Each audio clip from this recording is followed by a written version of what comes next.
Okay, Assalamualaikum and morning everyone.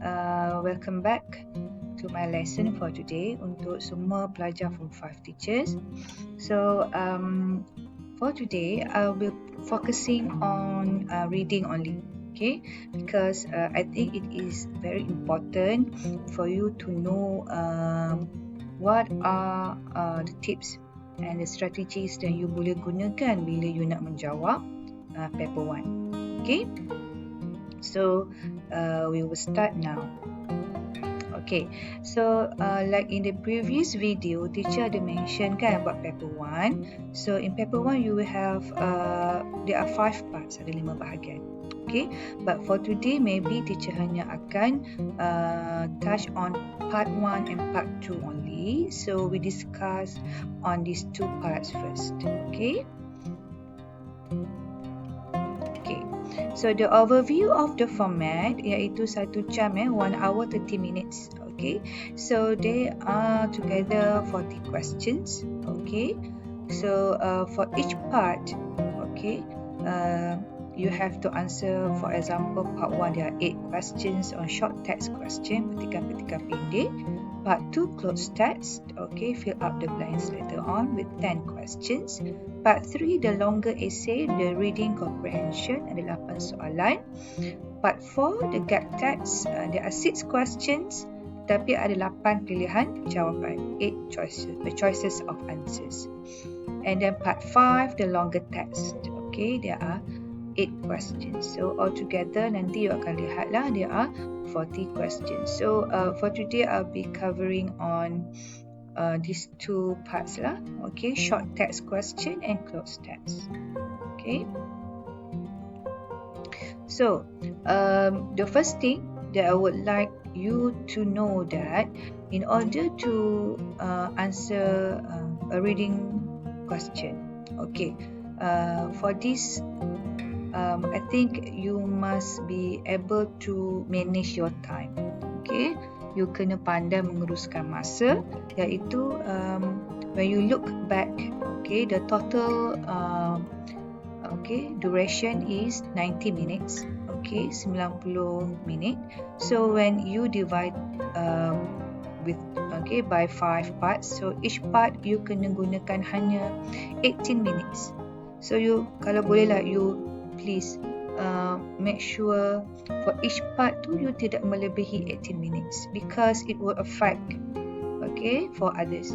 So let's say you hanya fokus part 1 lebih setengah jam ke kan, so it will affect the others lah. So you tak akan cukup masa to answer the other questions and you will lose your focus as well.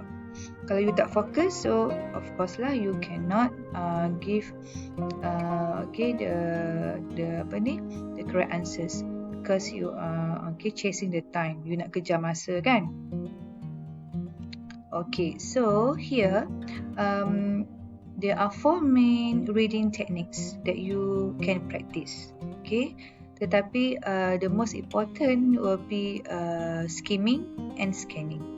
Okay, so teacher akan terangkan satu persatu what is skimming. So skimming is to grasp the main idea. So kalau you buat skimming, you sebenarnya hanya nak mendapatkan dia punya idea yang utama, main idea. Okay, the text is about what? Okay, because to get a better idea of what is about. So bila skimming, you nak memahami ada yang penting dalam teks, okay, yang you akan baca nanti.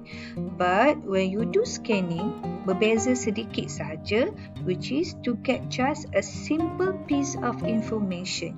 You nak dapatkan satu informasi yang sangat sikit lah. Contohnya dekat sini, searching for specific words or phrases. Soalannya maybe find the meaning, the word that has the same meaning with this, okay kan, or phrases. So dia lebih fokus lah. For scanning ni, usually you need to be very focused. Okay. So I think most of the parts, part 1 until part 5, you banyak menggunakan skimming and scanning. Okay, but for the third one, intensive is we usually use for long passage. Long passage ni you akan jumpa nanti for part 3 reading comprehension. Okay, because when you do intensive kan, biasanya kalau intensif ni lebih teliti atau lebih fokus. It helps to understand vocabulary by reducing the meaning of words in context. So you akan lebih fokus lah kepada meaning. Okay, in order to understand the vocabs. Okay. Meanwhile, the last one is extensive. The extensive reading maybe lah you tak gunakan dalam bacaan untuk exam because extensive is something for your pleasure. Example, reading for novel, reading for newspaper or magazine, blogs kan, macam tu. It's not actually focusing on answering question. Okay, but that's it. Okay, maybe the extensive reading is actually helpful for you to get more knowledge, isn't it? Nak menambahkan ilmu ke apa. So maybe that one will help you later on to answer questions. Okay. Okay. So we take a look at part 1 first. Okay.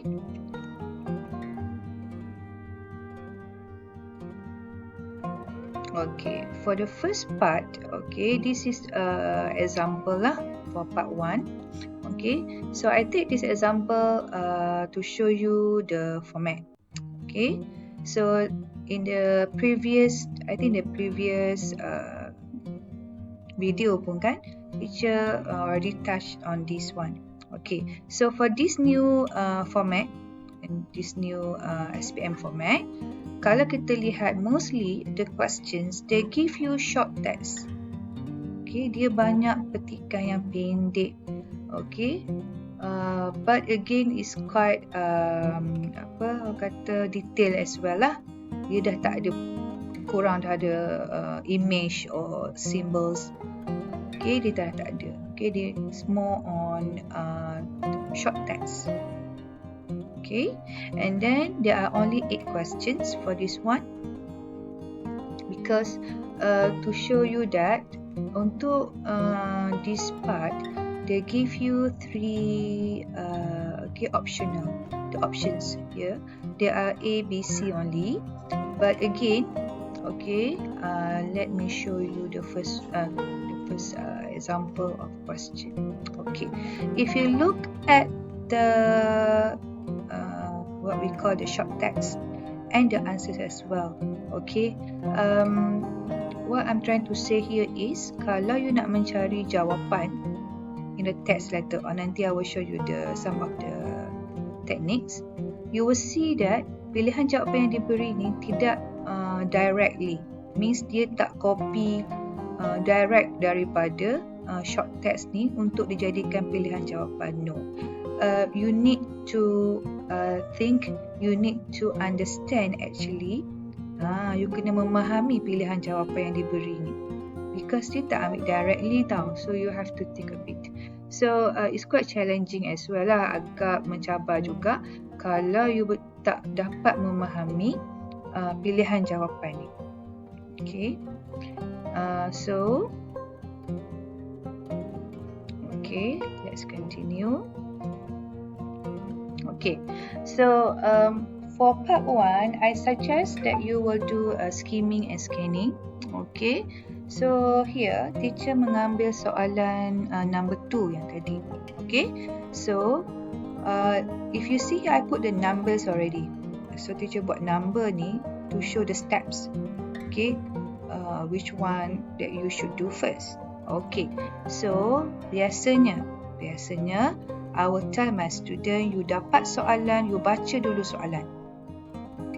Okay, so the first step is to read the question. You kena faham soalan tu, dia nak you jawab apa, or what you should find in the text. Okay, so which of the following is true about the news? Okay, so dia nak mencari yang betul, yang kenyataan yang betul. Okay, next number 2, you go to the options.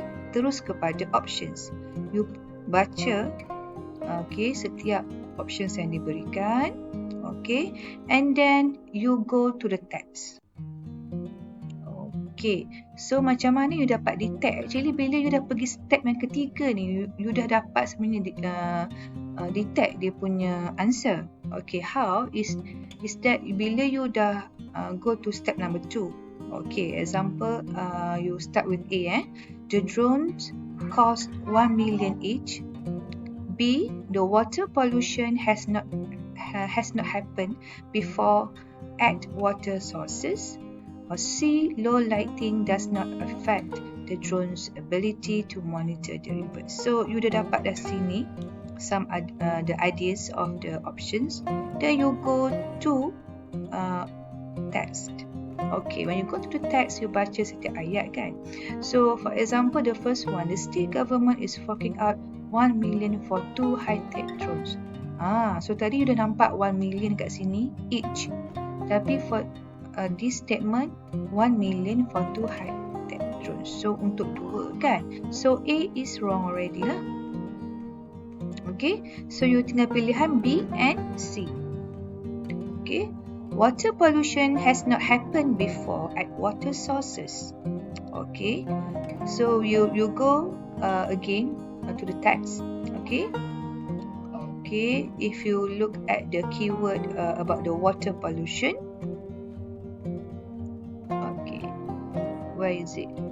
Okay, they can detect individuals in the dark. I think this is not about. Okay, individuals in the dark. This one is referring to the lighting, isn't it? They can detect individuals in the dark. So if you look at the C, is it the statement is true or not? Low lighting does not affect the drone's ability to monitor the rivers. No, isn't it? Because dekat sini dah bagi tahu they can detect. Okay, let's take a look at water pollution. Okay, authorities are taking active steps to prevent river pollution activities from happening again. So, again, water pollution has not happened. Dah salah lah, kan? So, actually when you read, you dah dapat dah. When you read the options ni, you dah dapat detect kat sini dah. Okay, so, but again, you have to really understand the options. Okay, so the answer is C here. Okay, next is the skimming technique. Okay, the skimming, why you use the skimming technique? Because you look at the question based on the advertisement, the game. Okay, so again, you have to look and to read the question. So you have to skim about the text, about the game. So focus you about the game. So you look at, secondly, you look at the text. You have to read until the end, sampai yang ini pun kena baca. And then you go to the options A, B and C. Okay, you have to understand each option lah, memahami setiap pilihan yang diberi. Okay, it's sold for a lower price on Thursday. It's meant for people above 18 years age. Requires players to complete mental and educational challenges. Okay, so actually, if you look here, bila you dah the second step, when you read the text, you dah dapat detect sebenarnya jawapan bila you go through the options. Okay, but if you are not sure, you go back to the text. Okay, so actually here, when you look from the beginning sampailah other information, so the answer actually is A. Is sold for a lower price on Thursday. Why? Because you look here, the flash sale expires Thursday at midnight. Okay, so sampai hari Khamis tengah malam kan? So the answer is A. Okay, because why is not B? Why is not C? Okay, because over here above 18 is not stated here. Above 18, so dah salah. So you akan tinggal nanti A and C. Kalau C requires players to complete mental and educational challenges. Okay, so if we look here, it's not really about mental. educational challenges. Okay, dia memang ada sini educational challenges, but it's not the mental punya challenge. Okay, it's fun. Okay, so the answer is A. Okay, so I would like to to say again that when you get the question paper for the first part, make sure you read the question. Then you cuba memahami soal petikan, understand the text. You analyse lah data tu kan. You nak guna skimming ke scanning ke yang tadi, yang mana which one is better. And then you find the clues. Okay, bila you baca petikan, when you baca options, you dah dapat dah dia punya clue kat situ. And then you eliminate the wrong options. Means kalau dah sah dah tu yang salah, A, B, C, maybe B tu memang dah salah. So you tinggal 2 options kan, and then you just focus on that lah. So you don't waste your time, okay, to read more and more. Sebab part 1 ni is actually kalau you tengok dia 8 questions, right? So kalau teacher bagi cadangan tadi 80 minutes. So setiap soalan tu I think about 2 minutes, lebih kurang lah, lebih 2 minit lebih macam tu kan. So you have to be really focused. Okay. Okay, we will go to part 2.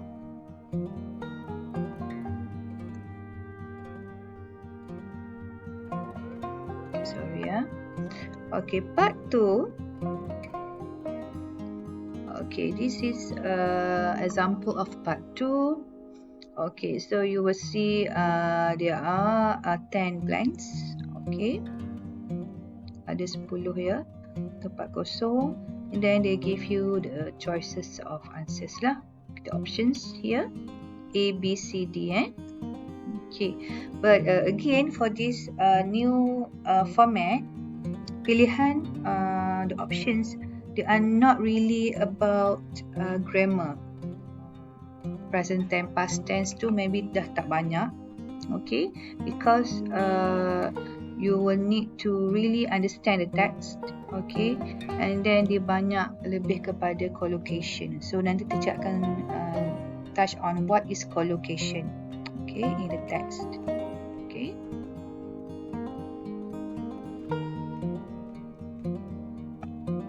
Okay, so this is example. Okay, so teacher ambil question number 11, 12 and 13. Okay, so if you look at the sentence, okay, so macam mana you nak get the correct answer. Okay, let's try the first one, number 11. The results show that children who the internet. Okay, so keyword here is the internet, and then the word should and the internet. Is it applied the internet, got the internet, used the internet, or played the internet? Okay, so over here D dah salah, memang tak boleh guna played the internet.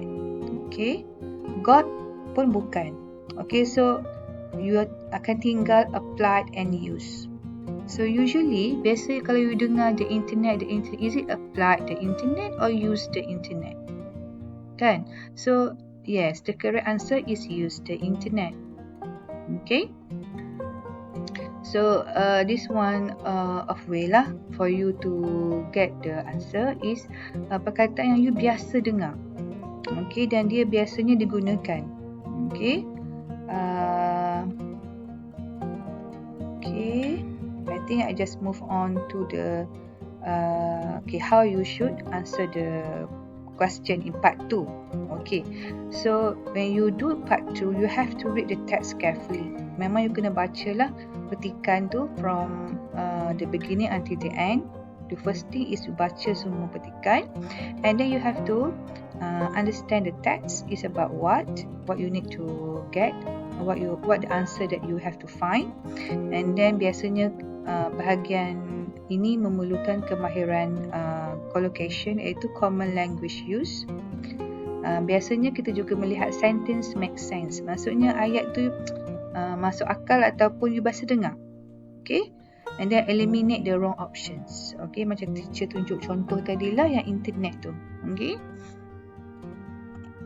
Okay, so what is collocation? Okay, collocations are words that are frequently placed together. So a collocation in English is a group of two or more words that are often found together. Okay, biasa dalam speech or writing. Okay, example I take here. Okay, if you want to know the collocations for take, get, do, make or go. So biasa perkataan ini you akan boleh guna dengan apa kan? So example here, take a holiday, biasa dengar, get a job, take a lesson, get a degree, kan? So these words you biasa dengar, get angry, kan? Okay, do a favor, okay? These are some of the examples of collocations. So usually students who like to do reading, yang suka membaca, then you have more vocabs, you have more knowledge on this collocation. Okay, so kalau dalam verbs, okay, collocation examples here, kalau you nak guna ask her out, okay. This one, get tired, get sleep, okay. So this one you biasa dengar, give a hand, okay, membantu kan. Okay, make a mistake pun biasa you dengar, make a mistake. So this one you really need to practice more lah on collocations. Okay, so another way to do practice, okay, so I like my students menggunakan the online Oxford Collocation Dictionary. So biasanya kalau student tu rajin, okay, you boleh terus cari pada online. So macam tadi soalan yang mana internet tadi tu kan. Okay, the keyword here is the internet. So teacher terus gunakan, teacher masuk online ni. Okay, I type internet kan, and then you tengok dekat sini, kalau you nak cari dia punya verb kan, yang mana yang sesuai, is it access, go on or use kan. So ni ada 3 perkataan yang kita biasa gunakan dengan the internet.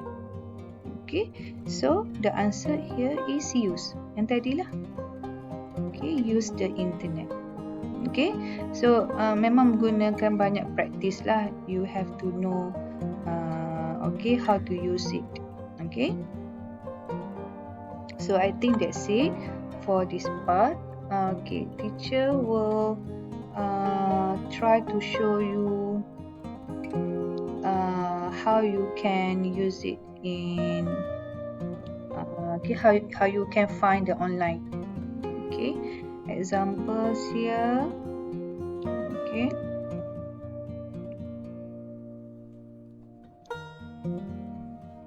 we just type collocation. Okay, collocation dictionary, and then you take the online Oxford Collocation Dictionary. Okay, ni yang tadilah.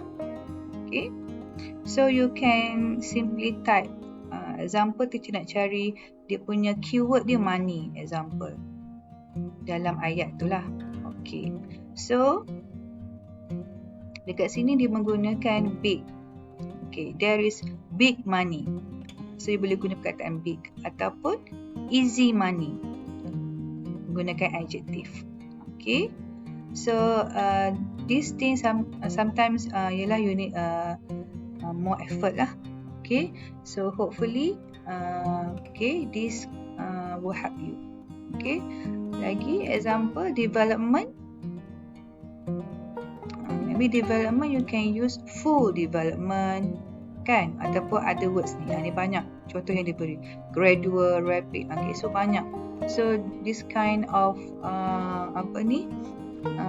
online dictionary really help you, sangat-sangat membantu. Okay, so that's it. Okay, so I hope that